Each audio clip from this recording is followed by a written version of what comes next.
Hi, my name is Danielle Graves. I will be discussing the Hanford Nuclear Waste Site in Washington. The purpose of this presentation is to share information about the nuclear waste site in Hanford, Washington, and the threat that it poses to the environment and people.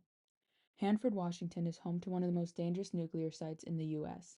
In 1943, the Hanford site opened and was used to produce plutonium needed for nuclear weapons. In 1987, the site ceased nuclear production and officially shut down. However, the damage had already been done. In the decades that the site was operating, it caused significant contamination to the water and land. People living in the surrounding areas were exposed to radioactive and chemical waste that had the potential to adversely affect their health. This is just an overview of what I'll be discussing in the next few slides.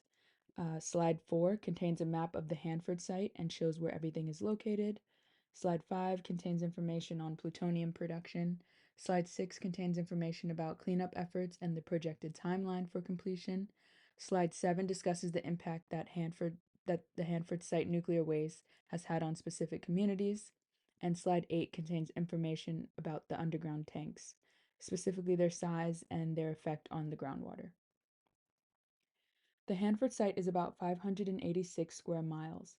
The map shows the entire site and the sections that it was divided into, called the 100, 200, and 300 areas. The blue line going through the site is the Columbia River. There are reactors that were used for plutonium production placed along the Columbia River in the 100 area, and underground tanks that contained radioactive waste in the 200 area, and laboratories for research in the 300 area. During the 44 years that the Hanford site was operating, about 74 tons of plutonium was produced. This equates to 163,142 pounds. This graph shows that every 11 years, 40,785.5 pounds of plutonium was produced, which is 3,707.7 pounds per year. The site produced two-thirds of the United States stockpile of plutonium. As we know, this massive production of plutonium has caused significant damage to the environment in Hanford. Cleaning up the waste that the Hanford site has leaked is a challenge. Workers must treat the contaminated groundwater, prevent more contamination from entering the Columbia River, and properly dispose of the 56 million gallons of radioactive waste that is leaking out of the underground tanks, which have proven to be the biggest feat. This cleanup was initially expected to take about 30 years under the Tri-Party Agreement. However, as of 2023, it is expected to take about 70 additional years to completely remove the waste.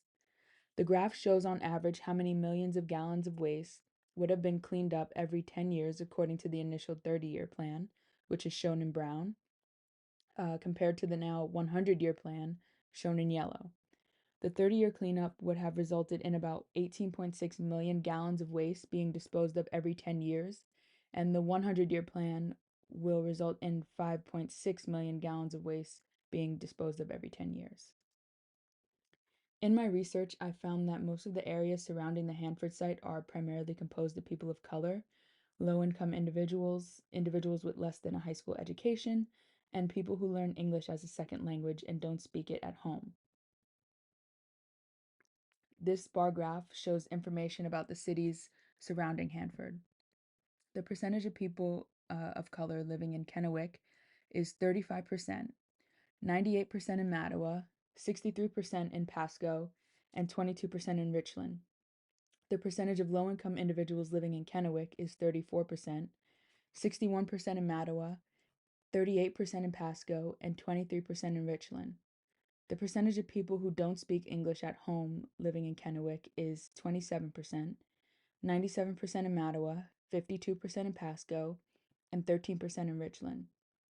Finally, the number of people with less than a high school education living in Kennewick is 12%, 76% in Mattawa, 25% in Pasco, and 4% in Richland. It's unfortunate that this environmental hazard has had the biggest negative impact on the most underserved populations, as many of the other environmental hazards have. I wonder if this is part of the reason why the cleanup has taken so long. It's difficult and it's time consuming attempting to clean up so much waste, but I wonder if this were to have occurred in a predominantly white, middle to high income community, would addressing this issue have been prioritized? We've seen the mishandling of similar environmental issues take place in areas like Flint, Michigan, where individuals don't have access to safe, clean water, and the community is made up predominantly of people of color. So it's a pattern that and I know many other people have noticed, so it's just something to think about. There are 177 underground tanks at the Hanford site. Each site is about the size of a four-story apartment building, which my illustration to the left shows a side by side. Um, Today, those huge tanks that are holding the millions of gallons of hazardous waste are continuing to leak into Hanford's groundwater. The groundwater now contains carbon tetrachloride, uh, chromium, nitrate, uranium, and more.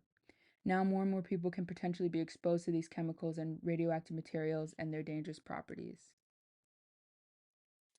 It is imperative that the hazardous waste is properly removed from the Hanford site as quickly as possible. The longer that the waste sits there, it continues to contaminate the water and soil, causing a threat to the health and safety of the Washington residents, wildlife, and environment. And here are my references. Thank you.